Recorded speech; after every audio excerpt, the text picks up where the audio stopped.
On that cold, foggy September morning, Clara woke up before her alarm even rang, as she had done every day for the past few months.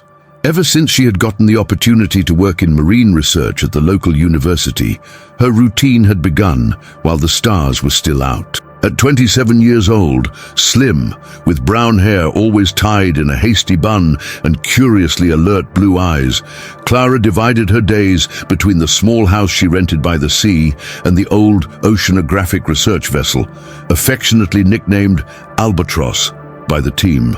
She was anxious that morning. The research that she had begun almost a year ago was finally reaching its decisive stage. The results obtained in the depths of that rough sea could consolidate her career or send her back to square one, putting at risk everything she had built with so much effort and sacrifice. On the other side of the small coastal town, Jonas was already up, feeding Gaivota, an old, almost completely blind stray dog who had been his constant companion for years. The solitary Navy veteran, now 64, had as his most notable feature a deep scar across the left side of his face, acquired on a secret mission decades ago, something he never told anyone about. After retiring from the Navy, he spent his days fishing, doing small repairs on boats at the old pier, and trying to forget a past full of memories too heavy to carry alone. He lived in a small wooden cabin, far enough away to not be disturbed, but close enough to hear the constant murmur of the sea. Little did Jonas know that that very day his past would come back with full force, violently shaking his once sheltered, peaceful life.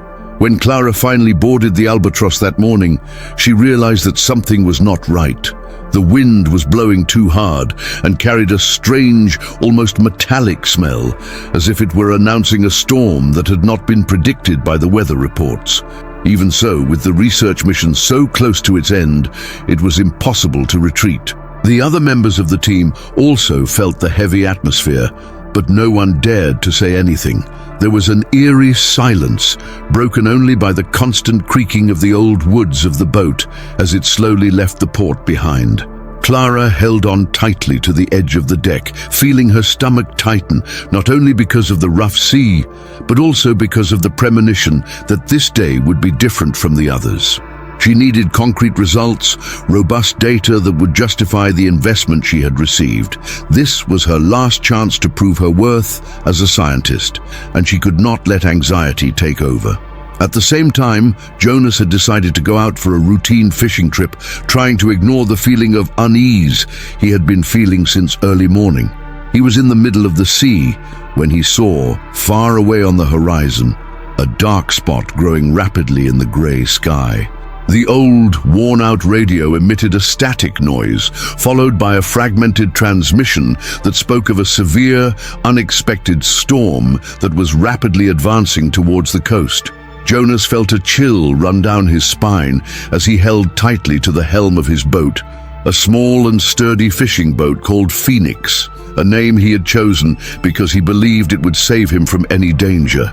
Looking more closely, he realized that the Albatross was dangerously close to the area where the waves were beginning to gain strength and violence, something that could easily tear such an old and fragile boat apart. Jonas knew that ignoring the situation would mean living forever with the weight of yet another guilt, and without thinking much, he abruptly turned the helm towards the threatened vessel. On the Albatross, the storm quickly went from a distant threat to a terrifying reality. Huge waves crashed violently against the hull, making the ship creak and creak as if it were being squeezed by invisible hands. Clara could barely stay upright as she ran to protect the valuable scientific equipment, her racing heart pounding against her ribs, filled with fear and urgency. Her mind kept repeating that she could not lose this data. The crew, despite their experience, seemed stunned by the speed with which the sky darkened, forming a heavy, nearly impenetrable curtain over their heads. As they tried to organize themselves to face the unexpected storm, a bolt of lightning split the horizon, briefly illuminating the frightened faces of the researchers. Clara realized that, for the first time in her career, nature was not only her object of study, but also her greatest obstacle.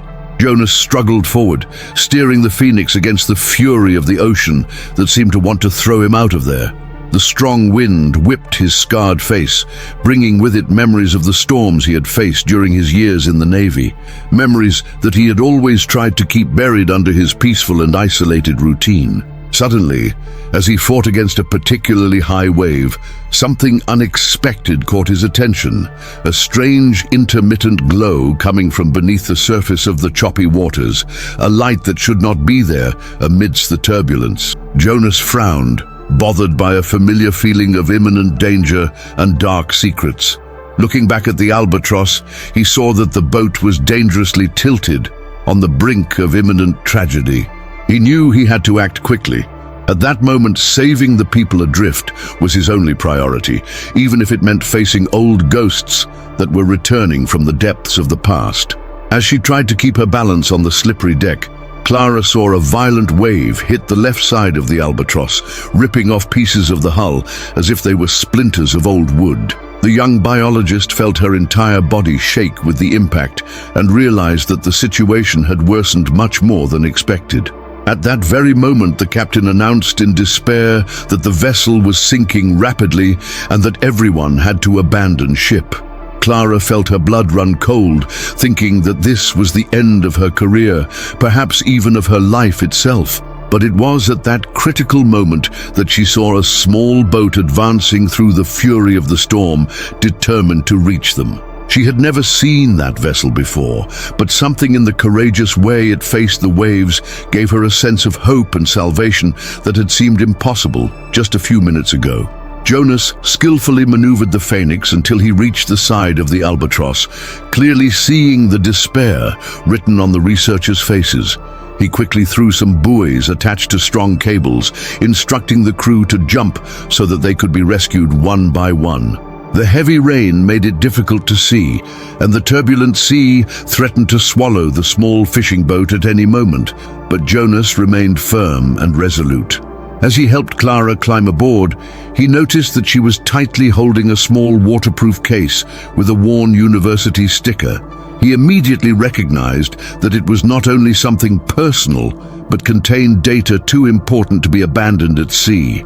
At that moment, the strange glow under the water reappeared, now even stronger, awakening in him an uncomfortable feeling that this rescue could cost more than he had imagined.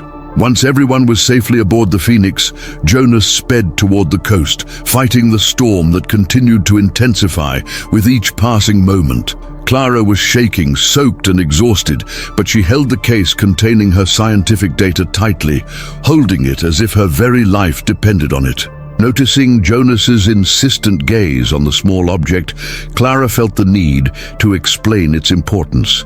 With her voice muffled by the deafening noise of the waves, she quickly explained that the data could prove a dangerous contamination in the region, something she had been secretly investigating for months. Jonas listened attentively, without yet revealing that the information strangely matched facts buried deep in his military past, forgotten stories that were now resurfacing with unexpected force, bringing with them frightening consequences. Once they finally reached the safety of the bay, exhausted and shaken, Jonas carefully docked the Phoenix at the deserted pier. The storm was slowly losing its strength, leaving only a light, persistent rain. Jonas immediately noticed the silent approach of a dark car, which stopped discreetly near the pier with its headlights off. Two men quickly got out, dressed in waterproof raincoats and with rigid features. Jonas felt a tightness in his chest as he recognized the unmistakable posture of military personnel on an unofficial mission. Clara, distracted while checking the contents of her case, did not notice the imminent danger that was approaching. Jonas knew that he had only seconds to make a crucial decision, one that would define not only the fate of the young researcher, but also the course of the small coastal community that he held so dear. Without saying a word, Jonas pulled Clara by the arm and silently led her along the back of the pier, passing through an abandoned warehouse that used to store nets and nautical equipment. Even though she didn't quite understand what was happening, Clara noticed that Jonas's gaze had changed completely. Now he seemed like someone on alert, accustomed to acting in moments of high risk. When they stopped behind a pile of old barrels, he finally explained in a low, firm voice that years ago he had participated in a military operation involving chemical tests on the seabed in that same region. The experiment had been hastily interrupted, covered up by superior orders, and disappeared from the official records. Jonas never spoke about the subject again, until he saw the data Clara was carrying. Her research was not only real, but it could prove everything that had been buried decades ago. On the other side of the warehouse, the men in capes were silently searching the area as if they knew exactly what they were looking for. Jonas realized that they weren't there by chance. Someone knew that the Albatross was investigating a sensitive area, and that Clara was too close to the truth. Even in the face of tension, Clara remained lucid. She took out a flash drive hidden in the false interior of the case and handed it to Jonas, saying that it contained a complete copy of her findings. If anything happened to her, he had to deliver it to someone outside the city. Jonas nodded, without promising anything out loud, but with the conviction in his eyes that he would do what was necessary. There, in the silence broken only by the fine rain dripping from the roof, an unlikely alliance was formed between two strangers, united by a buried past and a secret that could cost lives. That night, Jonas took Clara to a safe hideout, an old, deactivated radio station that he had renovated years before as a hobby. The place was on a secluded hillside, far from the prying eyes of the city, and more importantly, off the radar of any superficial search. Inside, among rusty equipment and walls covered in old nautical maps, Jonas activated an old encrypted military communication line that still had restricted access. It was a resource he had never thought of using again, but the situation now required risks that he thought he had left behind. Clara, despite her tiredness and tension, felt safer by his side. She didn't understand all the details, but she sensed that this man carried scars from things she would never dare imagine.